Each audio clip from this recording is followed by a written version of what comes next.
Good morning friends, I am MK Singh from the Oxford Intermediate English and today we are going to learning about past indefinite tense. That is very important chapter for time and tense. और इसके लिए सबसे पहले मैं आप लोगों को एक गाना सुनाना चाहूँगा और इसका इंग्लिश जो है आप लोग खुद इस टोटल वीडियो को देखकर आसानी से बना सकते हैं। तो सुनते हैं वो गाना।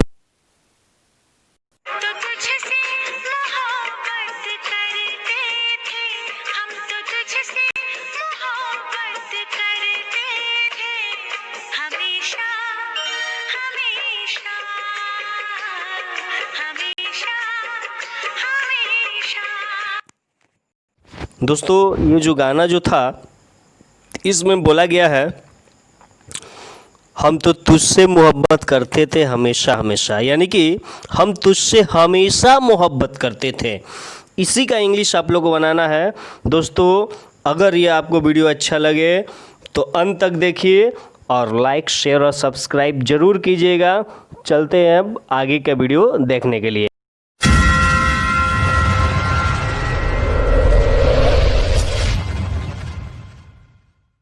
सबसे पहले हम लोग पास्ट इंडेफिनिट के डेफिनेशन को पढ़ेंगे क्योंकि ये सबसे इम्पोर्टेंट चीज़ होता है किसी भी टेंस के लिए। करे दी वर्क, जो काम दैट वाज कंप्लीटेड, पूरा कर दिया गया हो, जो काम समाप्त हो गया हो इन पास्ट टाइम, बीते हुए समय में, वही कहलाता है is called past indefinite tense. यानी कि जो काम बीते हुए समय में समाप्त हो गया हो पास्ट इंडेफिनिट टेंस कहलाता है। जैसे इसमें सबसे इम्पोर्टेंट चीज़ यहाँ पर नोट में यह ध्यान दीजिएगा, this tense has no relation with present time. इस टेंस का यानी कि पास्ट इंडेफिनिट टेंस का कोई भी रिलेशन नहीं रहता है प्रेजेंट टाइम से, वर्तमान समय से कोई भी उसका संबंध नहीं रहता है।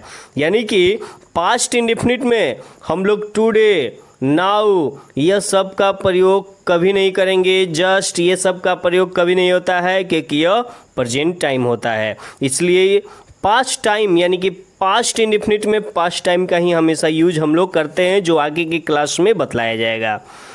देखिए इसका आइडेंटिफिकेशन दोस्तों, अगर इसके पहचान के बारे में बात करें तो क्रिया के अंत में, वाक्य में क्रिया के अंत में या, ये, ई, चुका, चुकी, चुके, था, था, थी, ते थे, या था, ई, थी, ये थे, चुका था, चुकी थी, चुके थे, ये जो दोस्तों मैंने घेरा है गोल में, या था, ई, थी, ये थे, चुका था, चुकी थी, चुके थे, according to traditional English grammar, पुराने इंग्लिश ग्रामर के अनुसार इसको पास्ट परफेक्ट में रखा जाता था। लेकिन according to modern English grammar, आधुनिक इंग्लिश ग्रामर जो आज कल हम लोग ग्रामर पढ़ते हैं, इसको पास्ट इंडेफिनिट में ही रखा गया है। अब पास्ट इंडेफिनिट में जब इसको रखा गया है तो पास्ट परफेक्ट में क्या होगा, जब हम पास्ट परफेक्ट टेंस पढ़ाएंगे तब आप लोगों को इसको डिटेल्स में बतलाएंगे। जैसे अगर यहाँ पर एग्जाम्पल दिया हो, वो पटना गया, वो पटना जा चुका, वो पटना जाता था, वो पटना गया था, वो पटना जा चुका था, तो पांचों जो सेंटेंस आपको ये दिख रहे हैं सब एक ही प्रकार से बनेंगे क्योंकि क्रिया के अंत में गया, या आया, चुका आया, था आया, या था आया, चुका था आ गया। तो ये एक ही सेंटेंस है पांचों, लेकिन बोलने के तरीके अलग अलग हैं। लेकिन इंग्लिश इसका एक ही तरीके से बनेगा। इसका अफर्मेटिव का स्ट्रक्चर हम लोग देख लेते हैं।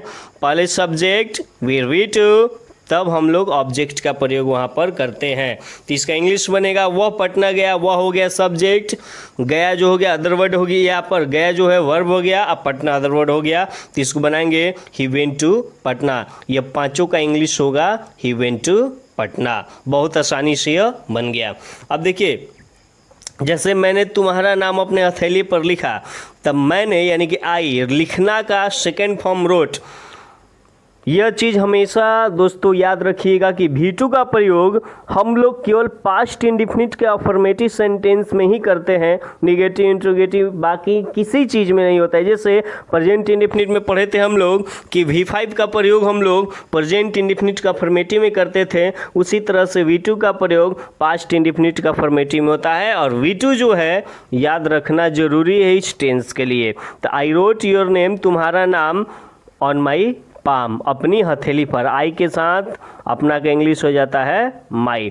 जैसे उसने मुझे बुलाया, था, तो ही कॉल्ड मी, पहले सब्जेक्ट फिर वी टू फिर ऑब्जेक्ट। मेरी माँ खाना पका चुकी, तो माई मदर पका चुकी, कुक्ड भी टू हो गया, और खाना यानी कि फूड। अब आगे आते हैं, अंजलि अपनी गलती को महसूस की। महसूस करना की इंग्लिश होता है रियलाइज, तो यहाँ पर हो जाएगा अंजलि रियलाइज अपनी गलती है, लड़की के लिए है तो शी आएगा, शी के लिए अपना का इंग्लिश हो जाएगा her mistake. Anjali realize her mistake. Negative sentence बनाने से पहले दोस्तों हम लोग एक गाना का ट्रांसलेशन बना लेते हैं, जिसमें हम आप लोग को बतलाएंगे कि ट्रांसलेशन कैसे बनेगा और उसमें क्या क्या एप्लीकेशन होता है, थोड़ा सा समझिए।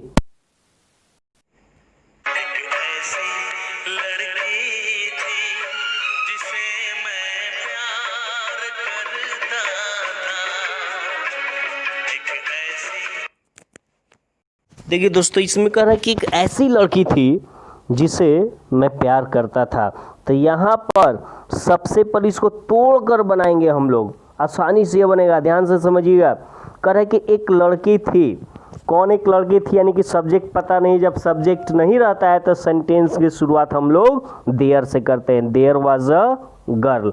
लेकिन यहाँ पर ऐसी आया है, तो एक ऐसा कहानी या एक ऐसी कहानी, तो सच अ स्टोरी, सच और ए यहाँ पर आर्टिकल लग जाता है, जैसे बोलेंगे एक ऐसा लड़का, तो सच अ बॉय।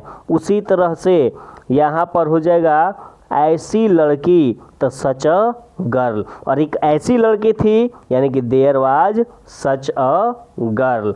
अब यहाँ पर है दोस्तों, मैं प्यार करता था, यानी कि पास्ट इंडेफिनिट हो गया आई लव्ड।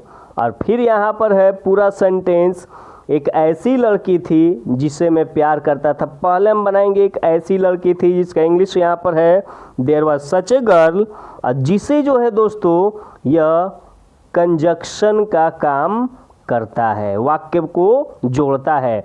जब वाक्य को जोड़ता है तो इसका इंग्लिश जो है हुम हो जाता है। जब क्वेश्चन पूछेगा तो इसका अर्थ क से निकलेगा, किसे, जैसे तुम किसे जानते हो, तो हुम डू यू नो।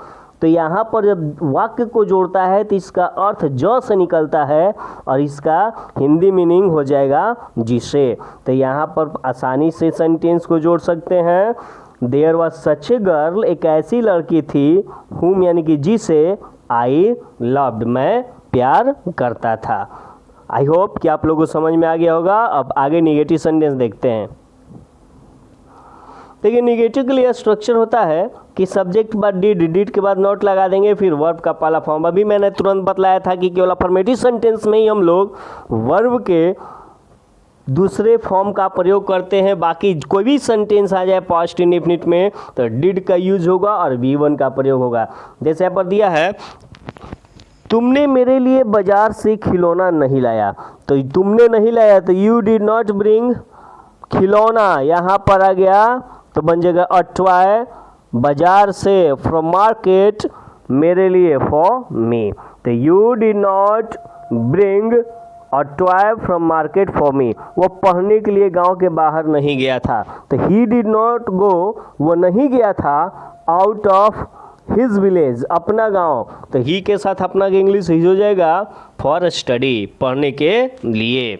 यहाँ पर स्टडी जो है नाउन के रूप में भी आ सकता है, वर्ब के रूप में भी आ सकता है, तो यहाँ पर फॉर स्टडी सही है, या फॉर रीडिंग का भी हम लोग प्रयोग कर सकते हैं। इंट्रोगेटिव में डिड को हम लोग पहले ला देते हैं और बाकी सारा चीज़ वही रहता है, और V1 का ही प्रयोग होगा अब हमेशा निगेटिव इंट्रोगेटिव में या WH फैमिली में किसी भी तरह के सेंटेंस में। जैसे कह रहा है कि क्या तुमने पिछली साल मेरी मदद की थी, तो यहाँ पर हो जाएगा डिड यू हेल्प मी, क्या तुमने मेरी मदद की थी लास्ट महीने, सॉरी यहाँ पर महीना दिया हुआ है लास्ट मंथ। क्या कह रहा है अगला, क्या उसने मेरी आलोचना की, तो did he criticise me, criticise means होता है दोष निकालना, किसी की आलोचना करना। क्रिटिसाइज का कहीं कहीं स्पेलिंग जो है लास्ट में SE ना होकर ZE भी दिया रहता है, दोनों ही सही है। अब आगे देखते हैं इंट्रोनिगेटिव में। यहाँ पर दोस्तों नॉट जो है सब्जेक्ट के बाद हम लोग यूज कर देंगे, बहुत आसान है यह। अब देखिए सेंटेंस है, क्या तुम एक डॉक्टर बनना नहीं चाहते थे? तो डिड यू, सब्जेक्ट बाद नॉट आ गया, did you not want to be a doctor बनेगा इस तरह से, did you not want to be a doctor या didn't you want to be a doctor. Did के साथ भी हम लोग नॉट का प्रयोग वहाँ पर कर सकते हैं। अब देखिए करें, क्या मैं तुम्हारे बारे में कुछ नहीं जानता था? तो क्या मैं नहीं जानता था, तो डिड आई नो, इसका अर्थ हुआ कि क्या मैं जानता था, और नथिंग यानी कि कुछ नहीं, यानी कि क्या मैं कुछ नहीं जानता था अबाउट यू, तुम्हारे बारे में। तो टोटल सेंटेंस हो जाएगा did I know nothing about you.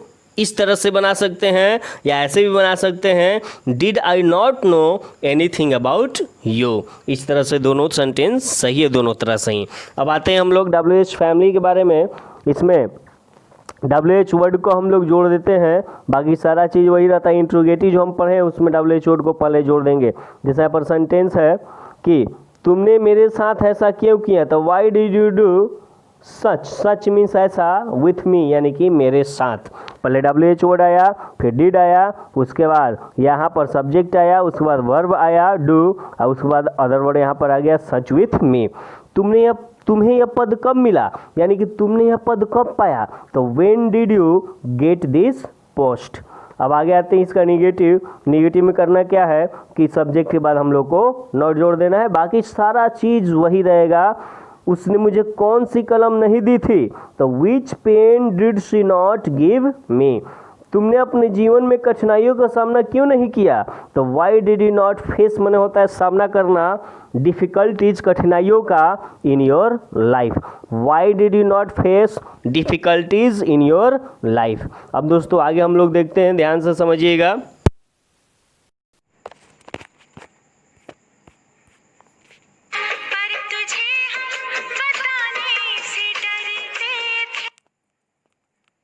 देखिए दोस्तों, यहाँ पर यह गाना था, पर तुझे हम बताने से डरते थे। ठीक है, बहुत ही सिंपल सा गाना है। यह भी पास्ट इंडेफिनिट है, पर तुझे हम बताने से डरते थे। तो इसको हम कैसे बनाएंगे, बहुत आसान है।